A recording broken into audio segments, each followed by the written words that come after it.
Sejam todos muito bem-vindos ao Ericast, o podcast da sua jornada extraordinária. Eu sou a jornalista Érica Vandenbruck e hoje eu trago aqui um convidado muito especial, é um jornalista, um colega meu que eu admiro muito. Ele é um dos melhores jornalistas, eu diria, de TV do Brasil e com certeza do Paraná. Passou por grandes emissoras de TV, trabalhou também em rádio e hoje ele vai contar um pouco da experiência profissional e vai falar sobre a importância também do jornalismo sério no combate às fake news. Eu estou falando do Guilherme Rivaroli. O Riva, bem-vindo! Érica, como é que tá você, minha amiga? Tudo bem? Muito obrigado por me receber, como eu sempre falo lá todos os dias. Oi, gente!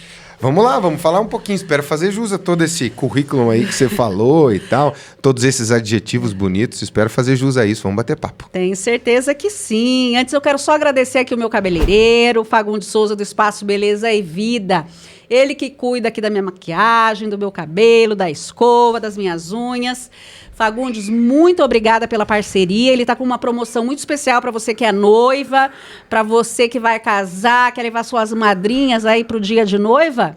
Então, entra lá em contato com o Fagundes, 41 99 543 7781. 41 99 543 7781. E fala que você viu aqui no Ericast que com certeza o tratamento é diferenciado. Tá legal? Agora sim, vamos conversar com o nosso queridão. Vamos lá. Vamos lá? Vamos começar então falando lá na sua infância. Você sempre quis ser jornalista? De onde que você é? Puxa. Como é que surgiu essa vontade? Olha, eu sempre quis ser jornalista. Na verdade, eu nasci em Cornélio Procópio, lá no interior do Paraná, lá em 1987. Então já são 37 anos aí. Mas a minha vida, inicialmente, eu queria ser padre. Olha lá só. Com 6, 7 anos. Eu falei, pô, mas padre não pode casar. Me falaram isso. Eu falei, então não quero. Eu também queria casar e tal, ter filhos, essa coisa arada toda. Então, deixei de ser padre. Aí meu avô teve um problema no coração muito sério. Teve que fazer um transplante ali de uma aorta, aquela coisa toda, um enxerto. Ele foi um dos primeiros a colocar uma válvula de porco no coração dele. Olha, lá em 94. Faz muito tempo isso. Já são 30 anos de uma cirurgia como essa, que hoje é comum, mas naquela época não era. Aí eu queria ser cardiologista, mas esse meu mesmo avô era muito engraçado, assim, na casa dos meus avós, lá em casa, na casa dos meus tios, porque era assim, todo mundo parava para assistir telejornal. Todo mundo parava. No horário do almoço, no horário de jantar, o meu avô, pai da minha mãe, que não é esse que é operado, o operado é o pai do meu pai, ele assistia muito Boris Casoy. Então eu via ali o Boris Casoy e depois, como é cidade do interior, é tudo perto, a gente saía da casa de um vô e ia para casa do outro vô visitar, ele estava assistindo os jornais locais e ali havia sempre um debate. Enquanto a notícia era dada, todo mundo observava. Depois todo mundo debatia, comentava aquilo ali. E eu, muito pequeno, ali no colo do meu pai, no colo do meu avô, comecei a achar aquilo interessante, né? Ver televisão era interessante. Meu avô, ele lia muito o jornal. Meu avô foi um cara que estudou no Instituto Universal Brasileiro e se formou lendo o jornal. Tudo que ele sabia, sim. Chegou a presidente de cooperativa lá no interior, lendo o jornal, basicamente. Então a gente sempre foi muito incentivado a ouvir rádio, ouvir notícia, a participar dessas coisas. E eu fui gostando. Então, como decisão de vida mesmo, eu tenho desde os 9 anos que eu quero ser jornalista. Olha só, e você queria trabalhar em TV? Não era meu sonho trabalhar em TV, eu queria fazer jornalismo. E a televisão é o que te dá maior penetração social, é o veículo mais massivo, ainda é. Mas hoje a gente é multimídia. Mas eu, quando começo mesmo, assim, me apaixono por jornalismo fazendo, foi no rádio. Eu lembro, você trabalhou na CBN? Eu estagiei na CBN, trabalhei na Band News, estagiei na Band News, peguei uma época ali de ouro da Band News e tal, de 2007 até 2011 eu fiquei ali na Band News, 2008 até 2011 eu fiquei na Band News, e aí fui conciliando, aí você vai aprendendo, vai gostando, vai amando, e aí fui fazer rádio AM lá em Porto Alegre, em vários lugares, e as coisas foram acontecendo. Mas aí, ser jornalista de televisão foi uma consequência do rádio. O Delgado, que era o chefe lá na RIC, ele gostava do trabalho que eu fazia na Band News, me chamou para trabalhar. Eu ainda era estagiário na Band News, então eu tive que me formar em gabinete para poder trabalhar na RIC, e aí virei jornalista de televisão. E no meio disso, eu fazia um programa de de entrevistas na Uninter, que era para os polos de apoio presencial deles do Brasil inteiro, para os tutores lá e tal. E era uma coisa também muito bacana de se fazer ali. Olha, que bacana. E você começou na TV fazendo um programa de venda de carros? É isso lá na Band, para onde você voltou agora? Foi, é verdade. O primeiro programa que eu fiz em televisão foi venda de carro. Acho que muita gente que é mais velha vai lembrar do Alexandre Magalhães. Lembra que fazia o BV Financeira? Só falta você, venha. Eu comecei fazendo produção, eu trabalhei pouco com ele. Comecei fazendo produção, de repente fui a fazer um teste, apresentar ali uma das lojas. A gente tinha 1 minuto para vender 3 carros numa loja. Gostaram, fui fazendo, aí acabei saindo, fui fazer jornalismo e deu no que deu. Ali tinha o Carlão, tinha Chuchu, tinha um pessoal muito bacana, a Sal. O primeiro cinegrafista que eu trabalhei, que é o Luciano Chinasso, trabalhou comigo também na RIC durante muito tempo. Então, a gente vai consumindo o que as pessoas podem nos oferecer e vai construindo grandes amizades, assim. Por muito tempo foi desse jeito. Ah, que bacana. E onde que você fez a sua faculdade? Na Uninter. Eu tive que... Para eu poder pagar a faculdade, eu tive que trabalhar na faculdade. Ah, sim. Eu sempre digo uma coisa e louvo assim, aos meus pais e agradeço, tenho uma gratidão enorme, porque nunca nos deixaram faltar nada. Nunca. Você falar assim, passou fome, se eu disser isso, eu estou mentindo. Mas já passamos muito aperto, já passamos muitas dificuldades financeiras. E aí eu entro na faculdade, nos primeiros 6 meses minha mãe ajuda a pagar, depois não consegue.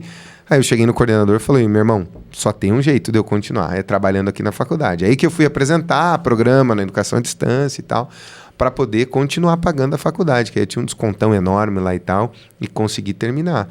Aí terminei em 2010, fim de 2010 eu terminei a faculdade, mas já trabalhava na área há tempo. E lá você conheceu sua esposa? Lá eu conheci, meu Deus do céu, ela não gosta que eu conte isso. Isso fica bem claro, ela não gosta que eu conte, mas eu vou contar. A Dani era minha professora. Olha só, gente, a Dani que Fogaça, legal. Né, que é minha esposa, ela era minha professora de telejornalismo, inclusive. Ela me dava aula de telejornalismo e também laboratório de telejornalismo. Foi ali que eu a conheci, me dando aula. A gente começou a ter o nosso relacionamento ali mesmo. Uma semana depois a gente já morava junto, um tempo depois já tínhamos a nossa primeira bebê, e assim foi indo. Estamos há 16 anos juntos. Mas se eu sei um pouquinho de televisão, isso aí tudo que você falou, que eu discordo, mas que você falou, tá falado. Muito eu aprendi com ela. Muito eu aprendi com a Dani, com a minha esposa, dando aula, principalmente essa questão de jornalismo mesmo, de fazer as coisas acontecerem da forma correta, de ter uma conduta na profissão com honestidade, com caráter, acima de tudo, e sempre checando todos os lados, essas coisas todas eu aprendi muito com ela. A técnica eu aprendi muito com ela. Não, ela é uma excelente jornalista. Ela é. Eu tive a oportunidade de trabalhar com ela no Canal 21. No 21. Que ela apresentou durante um tempo ali, durante a licença maternidade da Thaís, o jornal. Nossa, ela é excelente e uma pessoa muito boa também. Vale a pena conhecer a Dani Fogaça. Você tá de parabéns. Soube escolher. Não escolhi nada não, fui escolhido. Tô fora. Viu? E me conta uma coisa. Eu lembro quando eu trabalhava na TV que você trabalhava no rádio. Você era um jornalista, assim, um repórter que já se destacava, porque você fazia umas perguntas chatas que ninguém tinha coragem de fazer. É verdade. Você já fazia. É isso. Como é que foi assim que você teve esse instinto de confrontar mesmo, de ter essa coragem de perguntar? Né? Você sabe que é uma coisa muito estranha isso, Érica, e outros colegas falam isso, né? Você desde cedo fazia a pergunta que incomodava. Sim. Eu penso o seguinte, quando você está falando com um político, ele tem obrigação de responder aquilo que ele está sendo perguntado. Ele é um servidor público eletivo. Durante todo aquele tempo que ele está no mandato, ele serve as pessoas e não se serve delas. Então ele tem que responder. Tá? E eu sempre tinha uma coisa comigo assim, se ele não me responder, ele também está me dando uma resposta. Se eu fizer a pergunta mais difícil do mundo, com educação, sem ser grosseiro, sem nada, não tem por que a pessoa não me responder. E isso eu fui levando como conduta. E levou algumas invertidas? Muitas. O Requião uma vez... Nossa, comigo o Requião era terrível. Não, com quem ele não era, né? Com quem? Nós estávamos na eleição de 2010. Eu me lembro que eu cobri a Glaze, cobri ele e mais alguém. E aí na entrevista dele eu falei para todos os colegas, falei, gente, perguntem tudo que vocês querem perguntar. porque na hora que eu perguntar ele vai acabar com a coletiva. Então, a galera perguntou, aí eu perguntei, ele olhou daquele jeitão dele, era uma pergunta sobre as TVs laranjas lá, eu não me lembro se era aquilo ou se era um apoio que o então governador Pessutti não estava dando para ele para a campanha para o Senado e tal. Ele olhou para mim, me respeite, que eu sou o governador do Paraná. Falei, não, o senhor é o ex-governador do Paraná, o senhor agora é um candidato. Mas, era candidato ao Senado. Mas esse homem ficou azul, vermelho, rosa, laranja, e ele é intimidador. Ele gosta de intimidar. Pra você não ter coragem de fazer as perguntas. Se você der brecha pra ele, ele te intimida. Se você responde na mesma, ele te respeita. A partir daquele momento, ele começou a me respeitar. Porque eu também cobria a escolinha de governo. Lembra que tinha escolinha de governo no governo dele? Eu tava lá quando toda o secretário... semana, né? Quando o secretário dormiu, eu tava lá, eu descrevia aquilo ao vivo no rádio. Então, eu sempre gostei muito disso do ao vivo. Mas eu sempre dei um limite para os meus entrevistados. Se você me desrespeitar, eu vou ter que agir da mesma forma. Com respeito, a gente pode seguir longe aqui e fazer tudo. Na RIC também, uma vez eu entrevistei, estávamos eu e o Mark Souza. Aí ele falou assim, eu fiz uma pergunta que ele não gostou, ele falou, eu acho que você tem que fazer, porque ele é jornalista, né? O Requião é jornalista e advogado. Você tem que fazer essa pergunta direito. Eu falei, não, governador, não, candidato. O senhor tem que responder direito. A pergunta está feita, está posta. O senhor responde da forma que o senhor quiser. E aí ele ficou maluco da vida, mas respondeu. O Requião é um cara que é assim, ele pode tentar te intimidar, mas ele não foge da briga. É verdade. Outros políticos que a gente conheceu nesse período fugiam da briga e puxavam teu tapete. O Requião não, ele ia pra briga, ele vai pro confronto, ele é um cara de confronto, ele é corpulento, ele é grandão, e isso ajuda a intimidar. Eu lembro uma vez também, aqui, deixa eu contar, eu fui fazer também uma entrevista com ele, era uma coletiva, lá no Palácio Iguaçu, e aí era sobre os transgênicos. E ele estava com comedor de mamona. Isso, ele estava com uma briga ali com o Paulo Bernardo, que era também o ministro. E aí eu fui com uma pergunta, mas eu fui com uma pergunta preparada, que não tinha nada a ver com o evento, mas eu tinha que fazer aquela pergunta porque era... A redação pediu. Sim, a diretoria lá pediu, enfim, eu tive que perguntar. Quando eu perguntei, ele falou assim para mim, quem que você pensa que você é? Onde que você trabalha? Na época o dono era o Paulo Pimentel. Era ainda. Aí ele falou assim, eu vou falar com o Paulo Pimentel para pedir a minha cabeça. Sim. Ele entrou em contato lá com a TV e pediu. Só que como a pergunta tinha vindo de cima, nada aconteceu. Nada aconteceu. E aí eles colocaram até no ar ainda. A resposta dele, ele me maltratando. Mas assim, eu sempre falo. Só que eu fiquei morrendo de medo dele. Eu fiquei assim, eu me senti intimidada. Eu falei, nossa, que truculento. Teve uma outra vez com ele que eu falei, governador, é simples, o senhor responde ou não? Isso não vai intimidar. O senhor responde ou não responde? O microfone está aqui. E aí foi. E naquela época, assim, muita gente tece muitas críticas a Joyce Hasselman. Pelas escolhas políticas dela, pela forma como ela conduz as coisas e tudo mais. Eu também, apesar de gostar muito dela, tenho as minhas críticas pessoais. Tá tudo bem. Mas como chefe, posso te garantir, eu nunca vi, e eu já rodei bastante redações por aí, eu nunca vi alguém dar tanta oportunidade para as pessoas sem medo. Ela não tinha medo de dar oportunidade. E eu nunca vi um chefe bancar tanto o que você fazia. Porque ela sempre dizia assim, a sua função na rua é perguntar. Vá e faça.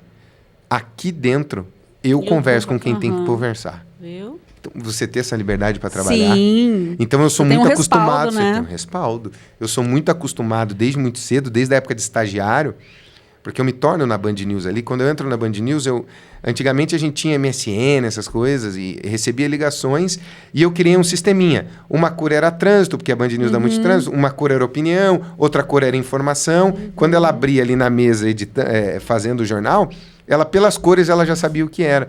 Deu 3 meses, nosso colega, o Pablo, que está hoje lá em Guaratuba, que era um baita de um apresentador e tal, ele pediu para sair. E aí ela olhou para mim, ela falou assim, e eu já fazia 98 FM também nessa época com a minha esposa e tal, tinha um programa à noite chamado Papo Íntimo. Ela veio para mim no corredor e falou assim, Rivaroli, eu te ouço na 98 e gosto, eu sei que você trabalha na Uninter também, apresentando. Daqui 5 minutos começa o jornal. Era às 9, né? Mas o Boechat sempre atrasava, então era 9h30, 9 alguma coisa. Daqui 5 minutos eu vou saber se você quer ser alguém na vida. Você vai ser o meu âncora meu âncora de apoio, porque eram 2 apresentando, né? Eu li e ela comentava. Só que se você não tiver sentado na minha frente, com o microfone a postos, eu vou entender que você não quer ser ninguém na sua vida. Uau. Virou as costas e saiu. Ela me deu 5 minutos para pensar. E você aceitou? Sim, aceitei. Eu virei estagiário e âncora naquele dia. Aí eu fui treinar, fazer mesa com a Giovana Lima, como abrir a rádio, que era a Giovana Lima, que hoje está lá no Canadá, se não me fala Giovana Lima, já trabalhou no Jornal Nacional como editora, ela que apresentava. E aí não deu 6 meses depois disso, ela me deu a rádio, eu abri a rádio, sozinho. Eu que abria, eu que fazia as primeiras horas. Olha só, eu, Emanuel Perim, né? aquela turma ali. E depois ela vinha com o jornal, eu fazia o jornal com ela. Aí eu precisei trabalhar na RIC também, ela falou, eu não vou te mandar embora. Aí ela me passou para um outro horário na RIC. Eu comecei a fazer na Band News à tarde, a RIC pela manhã como repórter. E aí ela me pediu uma coisa, que eu nunca esqueço também. Ela falou, a partir de agora você sai sem pauta. Você se pauta. O que eu fazia? Eu pegava o que os ouvintes mandavam. E numa dessas pautas, eu fui parar dentro de uma boca de fumo no Parolim. Nossa. Eu conversei com o traficante e o microfone ligado, né? Ele sabia que você estava gravando? Ele não sabia. Eu escondi meu crachá e entrei na boca de fumo. Falei, opa, tá vivo. Falei com o traficante, falei com usuários, mostrei que a polícia passava ali, sabia e não fazia nada. Então foi uma das boas reportagens de rádio que eu fiz ali e tudo, você sai sem nada. Leia o jornal e vá atrás da notícia. E isso fez com que eu praticasse de verdade critério de notícia, né? O que é notícia? Foi uma investigação, né? Foi. E partiu de uma mensagem de um ouvinte. E que coragem, né, Riva? A gente às vezes tem que ter uma coragem. Enfrenta, né? É o amor pelo jornalismo mesmo, né? É o amor pela notícia. A gente tem amor. Eu lembro você falando, eu lembro que teve também eu tive um caso assim parecido, que foi ali no Uberaba, os traficantes, eles deram um toque de recolher, eles mataram 8 pessoas que estavam. Você lembra isso? Não sei se chegou a cobrir. Lembro essa história. Não cheguei a cobrir mais nada. Daí eu fui no dia seguinte lá para cobrir e tal, para mostrar, né, contar a história. E aí eles começaram a atirar na gente. Normal. Você tá invadindo a casa dele, vai. Sem pedir autorização, que história é essa? Isso aí. Gente, os caras atiraram. Tava eu e o Dionei, sabe o Dionei? Dionei, você trabalhou comigo muito tempo. Ele é o querido. E daí a gente se escondeu dentro do carro. E depois a gente esperou, né, os tiros e saímos. Ainda fizemos uma reportagem e fomos embora. Isso aconteceu uma vez comigo lá no Rio Grande do Sul. Né? Enfim, aí passa por toda essa fase, tô na RIC, tô na Band News. E aí a Dani sai da RPC, nós com um bebê pequeno, ela resolve que quer ficar perto da família. Né? Eu preciso ir para o Rio Grande do Sul, preciso ir, vamos para o Rio Grande do Sul. Essa rede de apoio também é importante, tem né? Que ter. Aquela era minha rede de apoio, não era dela, né? Fomos para o Rio Grande do Sul, ela foi na frente, eu fiquei aqui trabalhando um tempo, ia lá todo fim de semana, enfim, era uma loucura, ficou uns 3, 4 meses assim. Aí eu fiz um teste na Record lá. Lá a Record não é uma afiliada, é uma praça, né? Ela pertence à Record de São Paulo. Ali era a turma do Virgílio Abranches, de pessoas assim que sabem muito de televisão, Rodrigo Falcão. Eu fiz um teste e passei. Para ser o copy lá na apresentador by, eu era o reserva dos apresentadores, repórter, e era o copy. Eu fazia do estúdio como se estivesse num helicóptero. Por isso que chamava copy. Soltava até barulho de helicóptero, para parecer que a gente estava no helicóptero, dando notícia, soltava uma imagem e tal. E aí fui para o Rio Grande do Sul, fiquei lá no Rio Grande do Sul durante 2 anos e pouquinho. Da Record eu fui para a Band. Na Band eu fiquei uns 4 meses lá, que também é praça lá, né? Então eu trabalhei para a Record, trabalhei para a Band. E aí eu fui chamado pelo José Nascimento e pela Ivete Azzolini para ser apresentador no Balanço Geral de Maringá.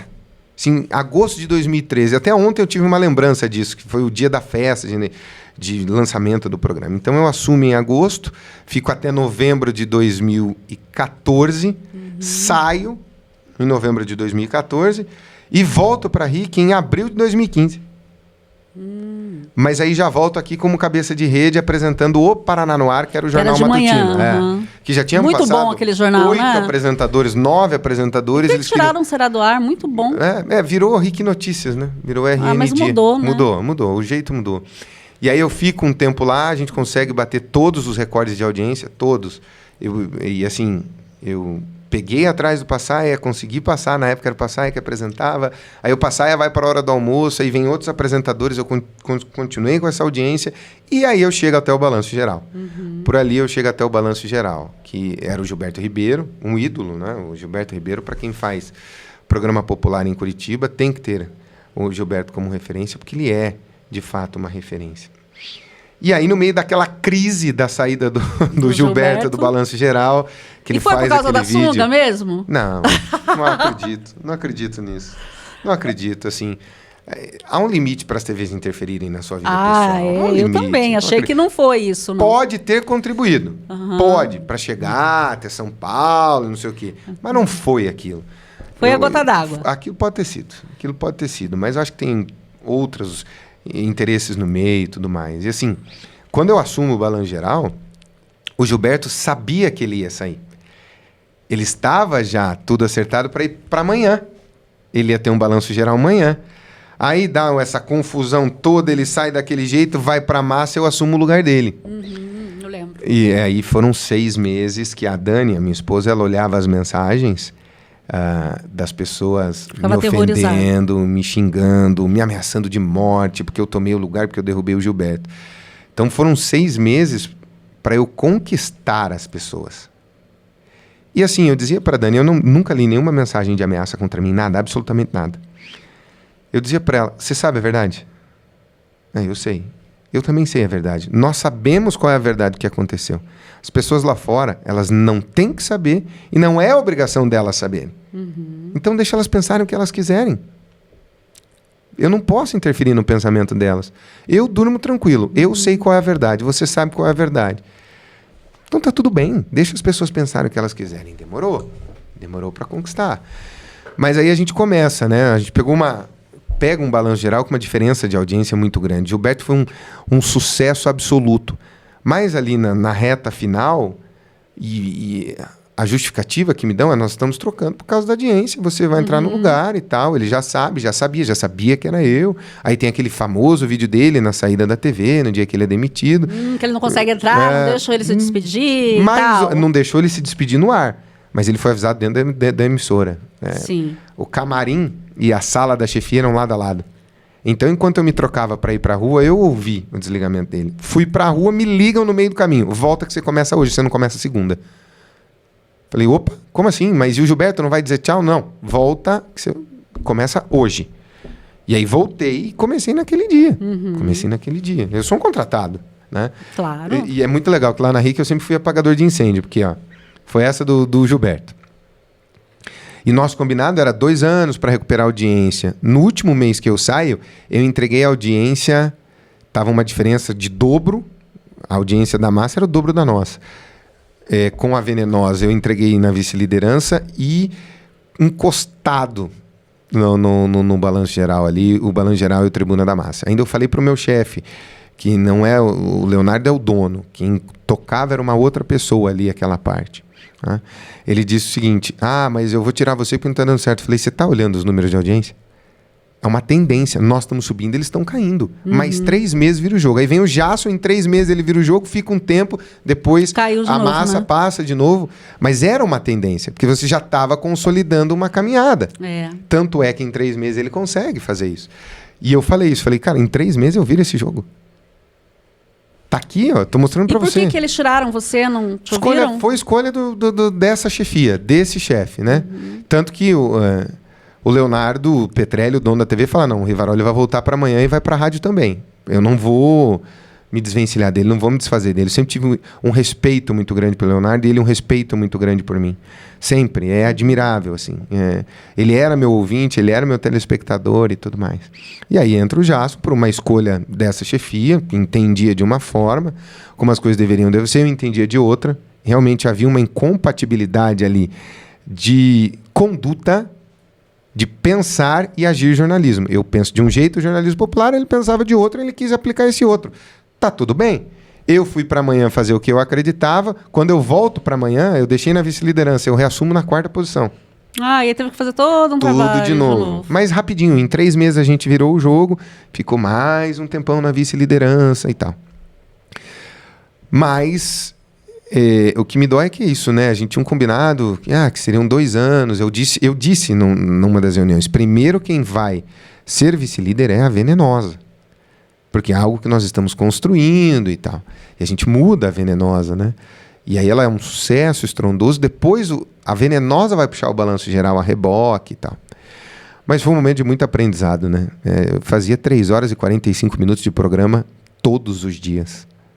E ali, você teve, assim, alguma situação? Porque ao vivo, tudo pode acontecer. Tudo acontece. É. Eu quase desmaiei uma vez. Sério? Por quê? Eu quase desmaiei uma vez. Não sei, baixou a pressão, passei mal, sentei no estúdio, aí desceu um monte de gente. E eu falei, não, tá tudo bem, tá voltando, só bota um sal na língua aqui e vamos embora e tal. Mas acontecem 1000 coisas, né? Coisas que não funcionam, que deveriam funcionar. Repórter brigando na rua e você mostrando e narrando aquilo ao mesmo tempo. Mas você também é repórter, eu também sou repórter. Eu brinco que eu estou apresentador. A minha essência é de repórter. Eu gosto de fuçar, gosto de ir atrás das coisas. E vamos, e vai, e não dá, e bate, e fica. Eu falei, meu Deus do céu. E você segurando tudo aquilo. Mas a história que mais me marcou, Érica, não foi nem no Balão Geral daqui, tá? A história que mais me marcou foi no Balão Geral de Maringá, quando eu estava lá em Maringá. Eu estava morando longe da Dani e das minhas filhas, elas estavam no Rio Grande do Sul, e eu estava em Maringá. A gente ficou 10 meses quase, eu indo de 15 em 15 dias e tal. Um momento difícil, né? Quem vai também sofre, não é só quem fica. Quem fica com o trabalho, de cuidar dos filhos, mas quem vai também sofre, porque eu sempre fui um pai extremamente presente. E assim, eu sou pai. Não sou aquele que ajuda, não, eu sou pai. Pai tem que fazer também, tanto quanto a mulher, ponto. Parar com essa palhaçada, eu ajudo. Se você está ajudando, você está no caminho errado, você tem que fazer. É o contrário de ajudar. Sim. Você tem que estar ali sempre, presente, junto, fazendo, trocando fralda, buscando filho na escola, indo para reunião. E aquilo me doeu muito ficar longe delas durante todo esse tempo. Tanto que uma vez no Natal eu peguei um avião no dia 24 e fui, dane-se. E eu que estava cuidando da TV, naquele plantão de fim de ano, eu era o diretor da TV também, de jornalismo. Enfim, mas foi um caso, uma cidadezinha ao lado de Maringá. Uma menininha, ela estava brincando na casa da avó, a prima dela estava brincando com o namoradinho. Estava ali com o namoradinho no sofá. Só que o namoradinho era um menor infrator. Tinha saído, já era maior, mas estava namorando a menina ali de 16 anos, e eles vão brincar com uma arma. O tiro dispara, acerta a axila da menininha, entra por baixo, aqui absolutamente vascularizado. E aí aquela correria, o pai pega a menina no colo, e o pai contando isso que me deixou muito baleado, assim. O pai contando aquilo, ele fala, a minha filha pedia assim para mim, pai, tá quente, pai, não me deixa morrer. E eu longe das minhas filhas. E minhas filhas, pai, né? E elas tinham a mesma idade. As minhas filhas são muito próximas, têm 1 ano e meio. E elas tinham mais ou menos a idade da menininha. Eu tive uma crise de choro. Eu tive uma crise de choro. Eu pedi desculpa para as pessoas. Fui para o intervalo, nós ficamos uns 40 minutos sem... Quando volto, eu continuei ainda choroso. Falei, eu não tenho condição de fazer. Não tenho. Não tinha. Porque uma coisa que eu sempre falo é assim, às vezes dando palestras para alunos e tal. Se você montar um personagem, ele vai se sustentar por um tempo, mas não por muito. Uma hora o personagem cai por terra. A máscara cai. A máscara cai. Se você é autêntico, é verdadeiro, você consegue chegar mais longe. Então, assim, no dia que eu chorei na TV, eu chorei porque eu estava com vontade de chorar. No dia que eu sorri porque eu estava com vontade de sorrir.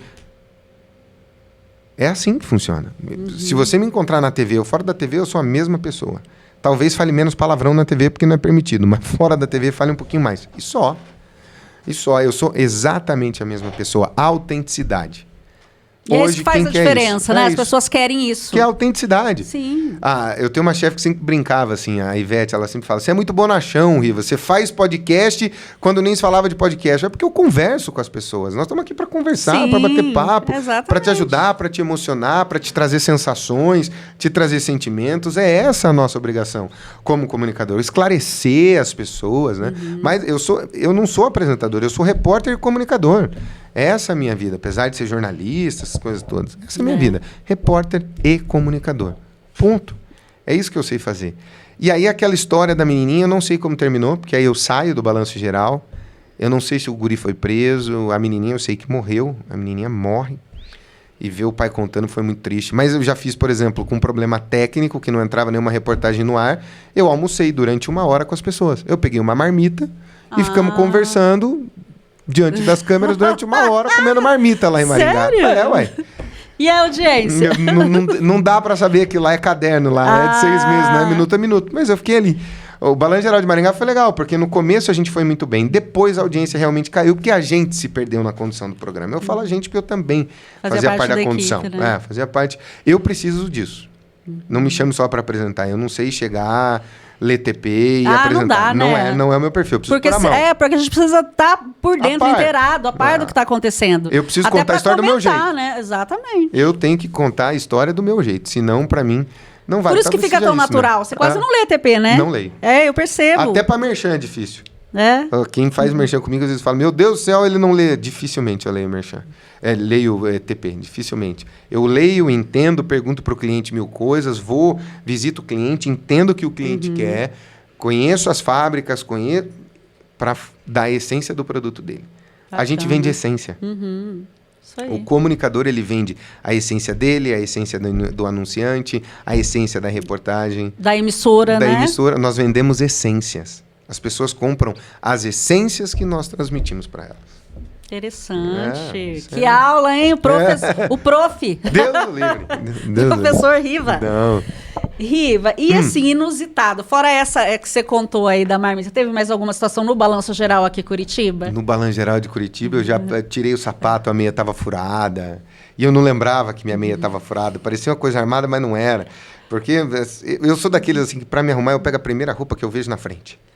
Pego, saio correndo, vou embora, não tô nem aí. Mas já teve loucuras que a gente fez. Meu Deus, lá no Rio Grande do Sul, teve uma vez que eu era repórter da madrugada lá também, e fazia o Jornal da Manhã ali, o Link. Nós na contramão, junto com a Polícia Rodoviária Federal, na Freeway, lá para quem é de fora, é a principal BR, lá a BR-290. Nós na contramão a 180 por hora, atrás da polícia que estava atrás de bandido. E a gente junto. E sem colete à prova de bala? Sem, nada. Nossa, a gente não usava naquela época, né? Não, ninguém cobrava, né? Ninguém cobrava. Teve uma vez, por exemplo, nós fomos expulsos de uma favela, olha que loucura. Lá no Rio Grande do Sul tem os bala na cara, né? Que são a principal facção lá do Rio Grande do Sul. E o nosso apresentador à época era o Alexandre Mota, que é um fenômeno, um cara que me inspira muito. Hoje ele está na Band também, mas na Band do Rio Grande do Sul, no Boa Tarde RS lá. E o Mota descobriu que um dos traficantes lá, se eu não me engano, que se chamava Jura, fez faloplastia. E aumentou o tamanho do tico. E aí teve um rolo, porque ele queria receber de um jeito, aí esse médico se envolve com a esposa do traficante, o traficante manda matar o cara. E aí o Mota, quando ia falar do Jura, pegava e falava assim, e o Jura, ó. E o Jura, ó. Ele era o responsável pelo Campo da Tuca, que é, ali em Porto Alegre, um dos principais locais de domínio do tráfico de drogas. Mas pra quê? Teve atentado na casa do Mota, jogaram bomba e o caramba. E uma vez de madrugada, nós estávamos subindo com a polícia, fomos atrás da polícia. Só que os policiais deram uma esticada e ficaram muito à frente da gente. A nossa equipe chegando no Campo da Tuca, já desceram 2 motoqueiros. O que vocês estão fazendo aqui? Vocês vão entrar? Não, nós estamos junto com a polícia. Não, vocês não estão, vocês vão embora, senão não sei o quê. Quando a gente vira o carro, eles dão 2 tiros. Nossa. Tinha o cinegrafista, tinha o motorista, o cinegrafista aqui e eu atrás do cinegrafista. Como a gente fez a volta, estava voltando, entre o pneu e aquele arco que tem assim do começo da carenagem, pegaram os 2 tiros. Nossa. Depois que a gente foi ver na emissora que os tiros tinham pegado no carro, quase me acertaram. Eu ia tomar um tiro sem perceber. Meu Deus, que loucura aí. Não, mas já teve cinegrafista meu que teve crise de pedra de rim, meio de matéria. A gente ia descer para ver os guarás lá e tal. No meio da estrada eu tive que levar ele pro hospital. Já aconteceu de tudo. Já entrei no meio de enchente. Isso ninguém vê. Não. São os bastidores. Não, ninguém vê corre. Ninguém vê corre. Os bastidores. E eles acham que a gente entra ali pleno, né? E sai pleno. Pra dar uma notícia e sai pleno. Não é não. Mas não é olha, não. gente, é uma não loucura. é fácil. É uma loucura. É uma profissão, assim, que eu admiro, viu? Já aconteceu de tudo. É tanta história que fica até difícil de lembrar. Já quase caí de ponte uma vez, fazendo um acidente no Rio Grande do Sul, que o cara perde o controle, bate na ponte, e eu fiquei lá 2 dias para busca dos corpos e tal. Acho que ele, em Capão da Canoa, acho que ele fere 7 pessoas, 3 morrem, não achavam os corpos. E eu fazendo a reportagem ali, quase que eu fui atropelado ao vivo e caí, eu tive que me segurar no parapeito da ponte para não cair. Já tive algumas loucuras aí. Viu? E algum caso assim, de repercussão que você ajudou a resolver através de uma reportagem, através do jornalismo? Olha, vou te dizer... Que você trouxe assim a solução. Rapaz, já tive alguns casos que foram de muita repercussão. Vou te falar um, Boate Kiss. Boate Kiss, você estava lá. Participei da cobertura da Boate Kiss, eu era o apresentador então foi de sábado para domingo, na segunda-feira, eu que apresentei o Jornal da Noite na Record lá. E atrás de mim, chegando para uma entrevista para o Jornal da Record Nacional, estava o governador Tarso Genro. E eu fiz uma saída do jornal ali, aquela última frase, e fiz uma cobrança em cima do governo. Porque teve tudo isso, né? Teve alvará errado, teve uma série de coisas. Esse foi um dos casos que eu ajudei a resolver. Ajudei não, né? Ajudei a contar, porque aquilo ali nunca vai ser resolvido. Aquilo ali nunca vai ser resolvido. Foi uma tragédia absolutamente gigantesca, mas muitas das reportagens que a gente foi fazendo depois, eu fiquei em Porto Alegre, eu não cheguei a Santa Maria. Foram mostrando. Foi trazendo luz, né? Foi trazendo luz aos alvarás. Do tipo, peraí. Até para o julgamento é importante, né? Fundamental. Desses provas. casos é esse. Tivemos alguns... o que mais eu gosto é de fazer comunidade e resolver pequenos problemas, sabe? Levar o asfalto, levar o posto de saúde que estava fechado. Tive uma história uma vez muito engraçada no Balanço Geral lá de Maringá. Eu saio fazer reportagem e aí chegou uma licitação na nossa mão da Prefeitura de Paissandu.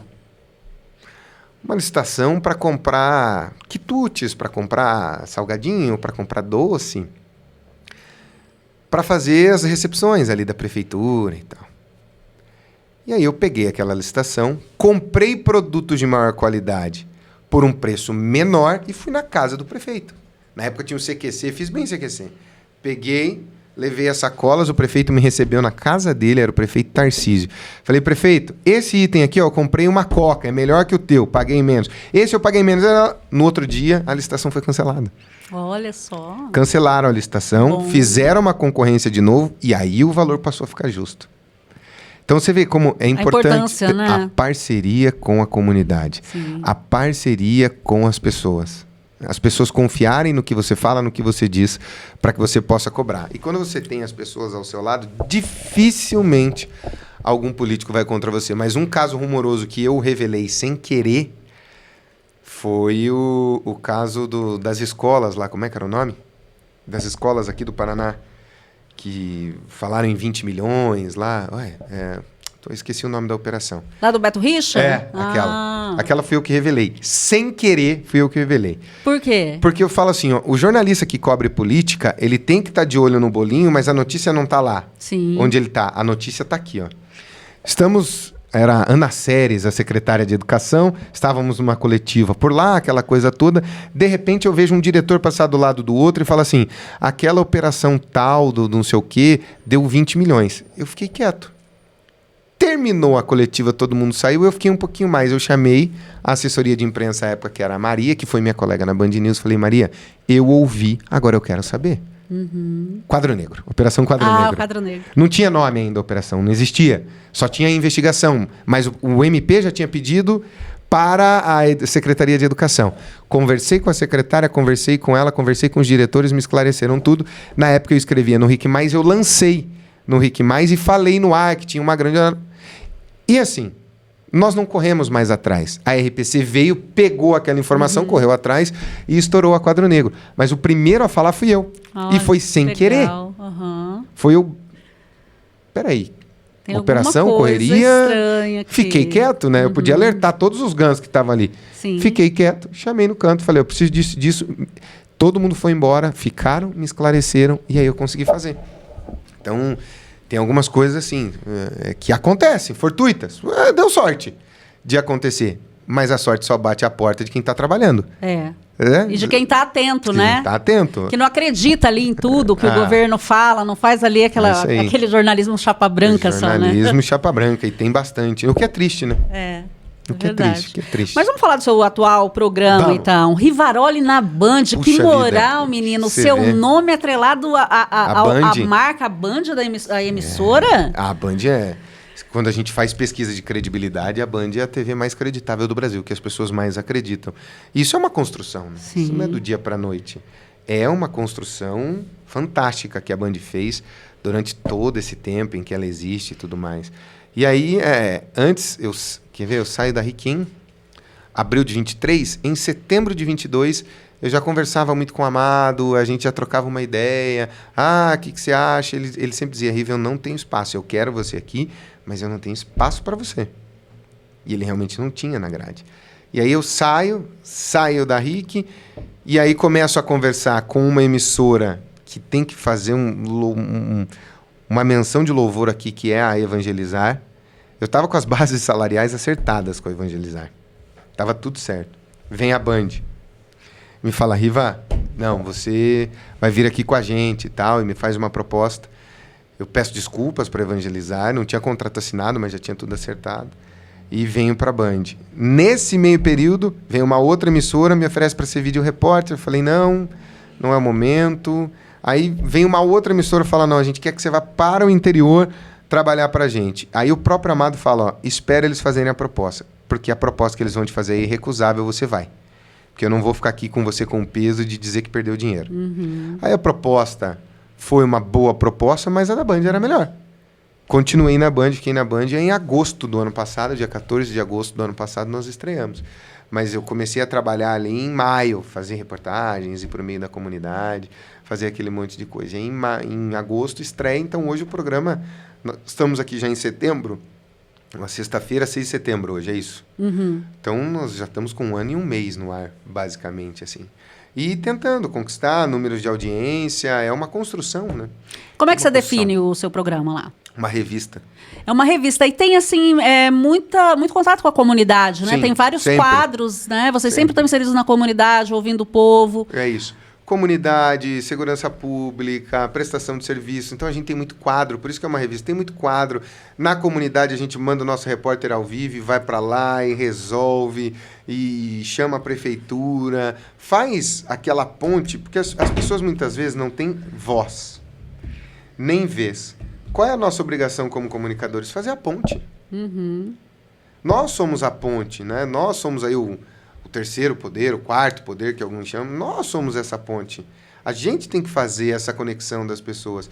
Nós vamos cobrar quem tem que cobrar, vamos pedir para quem tem que pedir, vamos fazer o que tem que fazer, mas, acima de tudo, trazer esclarecimento e solução para as pessoas. E cada dia da semana vocês têm um quadro? Cada dia da semana um quadro. Então, na segunda-feira, por exemplo, a gente fala de emprego e renda para as pessoas. E aí muito importante. Fundamental. Não é só ir lá eu costumo dizer que você prestar serviço de trabalho não é só ir na fila do Agência do Trabalhador.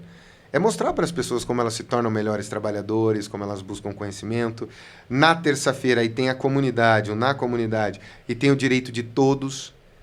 É um quadro voltado para direito. Quais são os direitos que você tem? Você sabe todos? Não sabe. E a gente não pode alegar desconhecimento da lei. Se você cometer um crime alegando desconhecimento da lei, não vai valer de nada. Não vale nada. Você sabe porque ela foi lá, foi publicada, você tem que saber. Na quarta-feira, aí a gente vem com um quadro que é o Guguzinho, que é polêmica na rua, pra gente ouvir as pessoas. Eu quero que ele faça bagunça com as pessoas, mas ouça as pessoas. Eu vi esses dias a questão da língua lá, da Urá. Da língua cortada. Muito legal. Então você vê todas as reações do povo. É pra estar ao lado mesmo do povão. Na quinta-feira, aí nós temos o quadro que é o Meu Bicho. Tem também o mestre José, que faz... Previsões. Previsões. Eu adoro essas coisas, assim. E aí vai lá e faz. Tá? Aí na quinta é dia de meu bicho. A gente conversa com os animaizinhos de estimação, que é o Mundo Animal, o nome do nosso quadro. É falar de bichinho. Que falar bacana. dos pets, de como cuidar, mas de todo tipo de pet, não só cachorro e gato. Né? Também tem a comunidade e na sexta-feira aí tem um quadro que eu faço, que esse é meu, que se chama Do Nosso Jeito.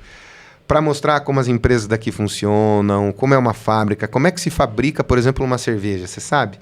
É bem Não, geração né? Discovery. Uhum. Eu sou uma geração, né, do Discovery Channel, então é isso mesmo. Que É para legal, apresentar. né? E aí o Guguzinho vem com o Tá Nas Redes, que são as loucuras da rede. E terça também tem Minhas Plantas, que a Carol Costa traz dicas de plantinhas e tal, de que como bacana. cuidar, do jardim que você cuida em casa, como é que faz, como é que cresce melhor. Então é uma grande de uma revista. E no meio de tudo isso, o factual, né? O factualzão, policial também, né? O factual. Eu tento evitar falar de morte.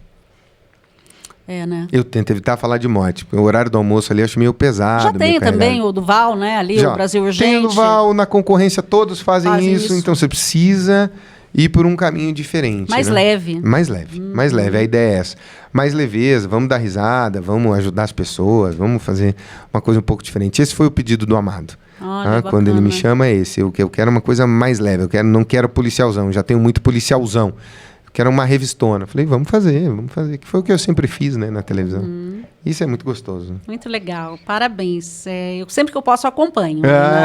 Você é o que eu Liga mais lá. gosto ali. Eu ligo lá, muito viu? Você já obrigado. tem aqui uma telespectadora. Muito bem. Vamos pegar Assídua. Eu até acompanhei, eu estava acompanhando um caso. Qual era o caso? E aí eu vi todos os comentários. O seu foi o melhor. Eu não lembro agora qual. Eu falei, nossa, como ele desenvolveu bem para analisar, né? Essa situação. Eu falo para as pessoas, você é um comentarista? Não, eu sou um analista. Você analisou de uma forma tão assim crítica, tão inteligente. Eu falei, nossa, foi a melhor. De todos os que eu vi, foi o melhor comentário. Sabe que assim, eu vou falar para você uma coisa, Érica, eu não gosto de chover no molhado. Eu não gosto de chover no molhado.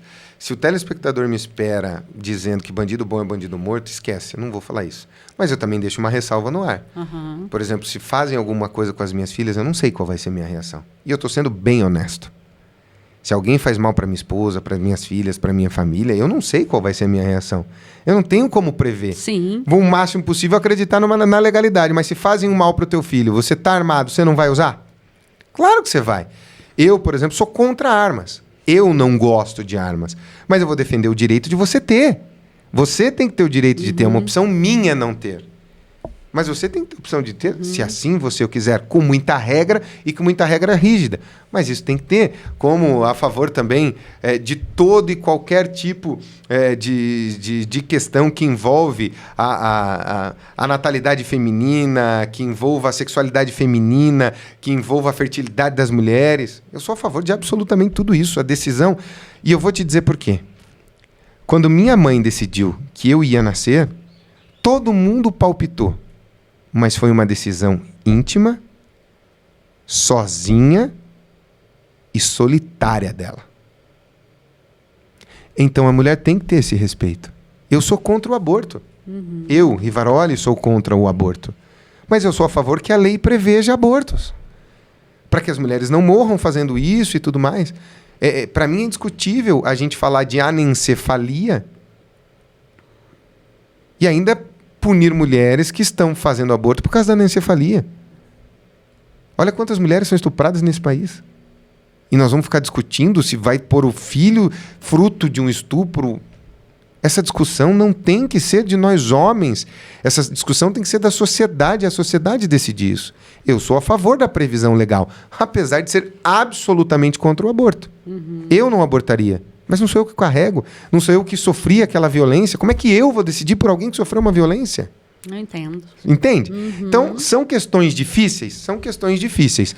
Mas eu não deixo de me posicionar. Discutidas Elas também, precisam ser faladas. Então, por isso que eu falo para as pessoas que eu analiso. Estava na história do bandido bom é bandido morto. Eu não sou a favor disso. De repente, você torce para o bandido bom é bandido morto. Um policial vem, pega o teu filho, fala que teu filho reagiu, mata teu filho, joga uma arma, joga uma droga, fala que ele é um traficante. Bandido bom não é bandido morto? E agora? Sim. Quando a gente cobra as coisas, ou quando a gente vai para o radicalismo, nós podemos ser vítimas do radical que a gente apoiou. É por isso que eu não apoio esse tipo de coisa. Seria muito fácil para mim chover numa olhada. Bandido tem que morrer mesmo. Quase todos falam isso. Não vou falar isso. Não é do meu feitio. Eu sou a favor da legalidade. O que é legal? É isso que é legal? Então vamos respeitar o que é legal nos limites do máximo que nós podemos ter dentro da legalidade. Ponto. Isso aí. É assim que tem que ser. Vamos falar então agora um pouco de fake news? Vamos. Principalmente agora em época de eleição, Minha Nossa Senhora, o que a gente agora tem chove. visto. Como que o jornalismo sério é importante para combater? Vou te dizer uma coisa, Érica. As pessoas às vezes me perguntam, existe fake news? As pessoas não sabem identificar? Para mim, as pessoas sabem identificar fake news. É muito fácil. O problema é a era da desinformação que a gente vive. A pessoa te dissuade, ela te confunde para te desinformar. Vacina, terra plana, ela te desinforma para poder te pescar.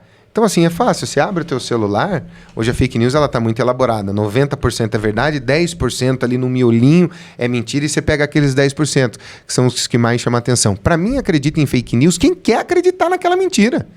Por quê? Porque vai de encontro com aquilo que a pessoa pensa. Por isso que a minha preocupação é informar. Nós vivemos a era da desinformação. Por isso é tão importante, né? Por isso é tão importante o jornalismo para dizer, não, isso aqui não é assim. Isso aqui não é desse jeito. Quer ver só? Olha o que fulano fala. Olha o que esse outro fulano que é do outro lado fala. Tá vendo que não é desse jeito? Essa é a credibilidade que o jornalismo tem que conquistar. Tem que reconquistar. Sim. O jornalismo tem essa credibilidade. Mas ele precisa reconquistar essa crença das pessoas nessa credibilidade. E como é que a gente vai fazer? Mostrando para as pessoas, ó, isso aqui tá errado. Isso aqui não é desse jeito. Isso aqui é dessa forma. Agora, você acredita no que você quiser. Sim. Hoje o mundo é dogmático, hoje o mundo é da fé, da crença, em tudo. No meu político, na minha família, no apresentador. Tudo é uma questão de acreditar. Se eu acredito nele, tá valendo. Se você fala contra ele, você tá mentindo. Por isso que eu falo que é desinformação. Entendi. E eu acho que a fake news tem que ser punida sim.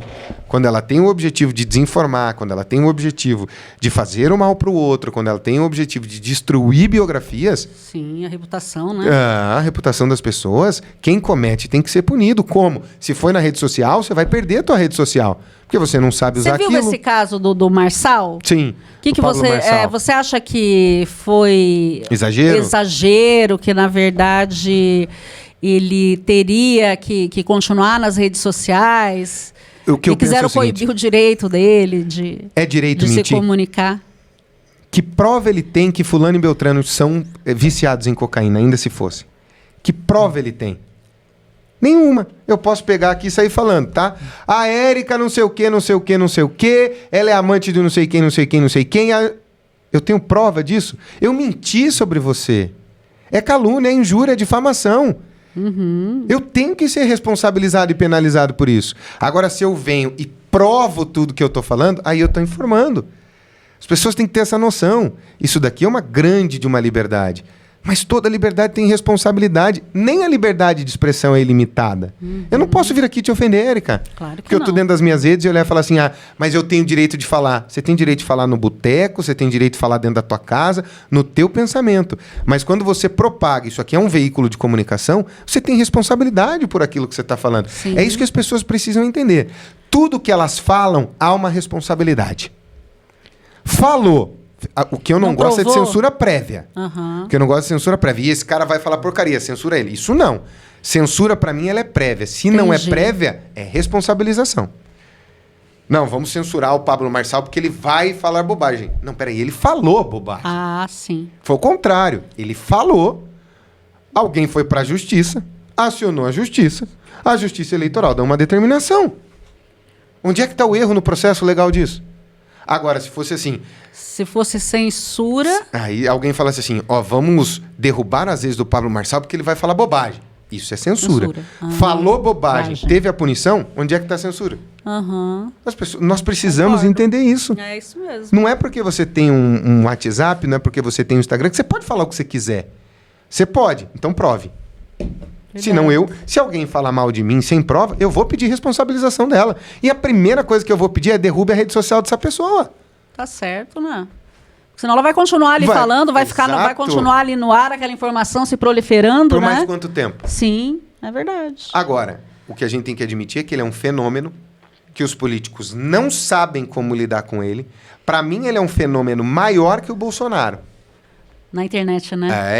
O Bolsonaro é um fenômeno que foi construído a partir do CQC, que ia lá toda semana, deixava ele falar aquelas coisas e houve aquela construção em volta dele. O Pablo Marçal é uma construção que o Pablo Marçal fez nas redes sociais. Então, como fenômeno de comunicação, ele é muito maior do que qualquer um. E os políticos não sabem lidar com isso.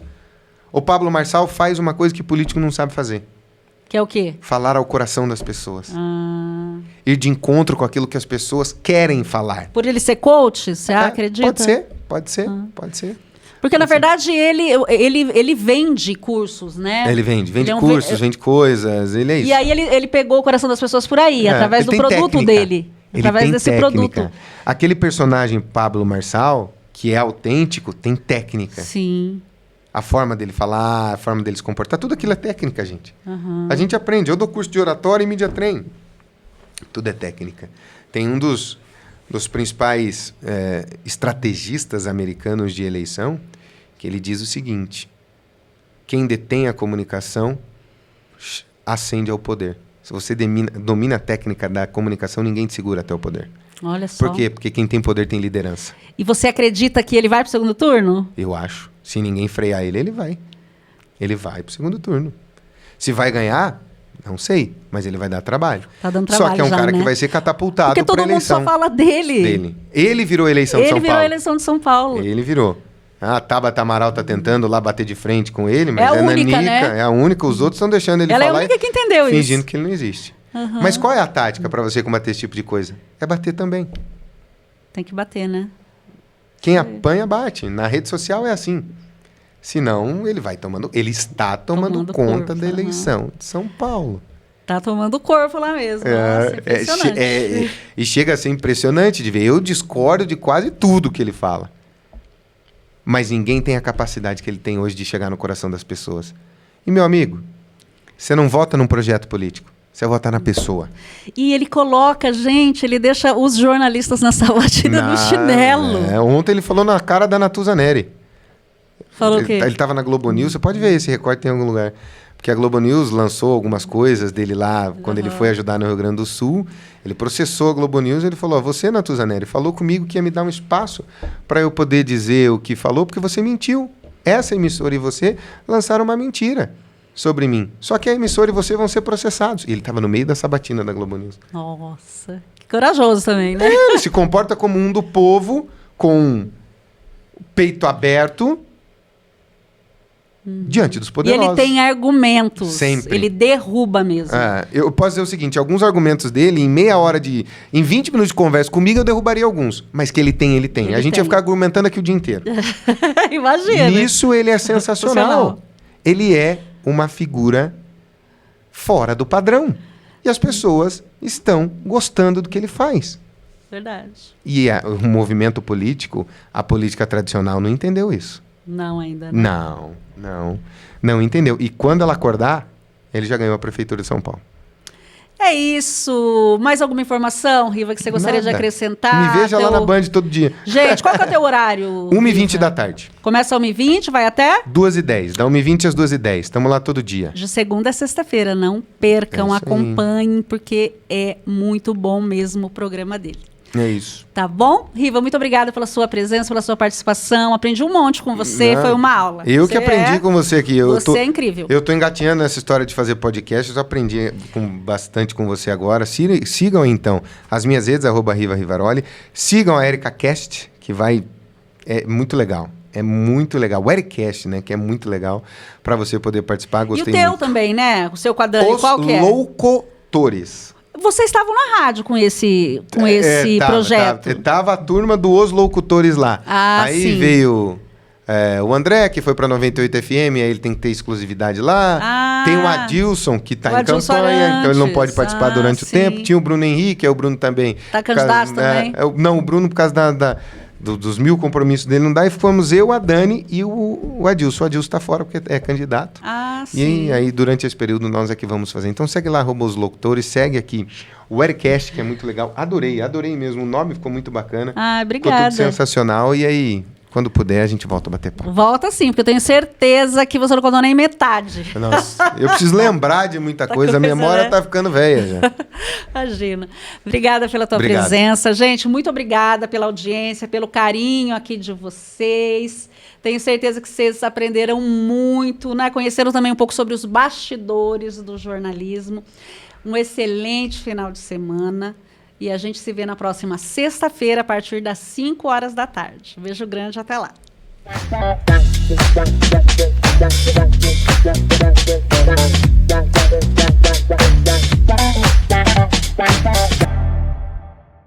Este podcast foi transmitido e editado por AC Video Produções. AC Video. Uma produtora a serviço de Deus. Lives, edições de vídeos, casamentos, formaturas e videoclipes. Priorize a qualidade nas lives de sua igreja e de seu ministério.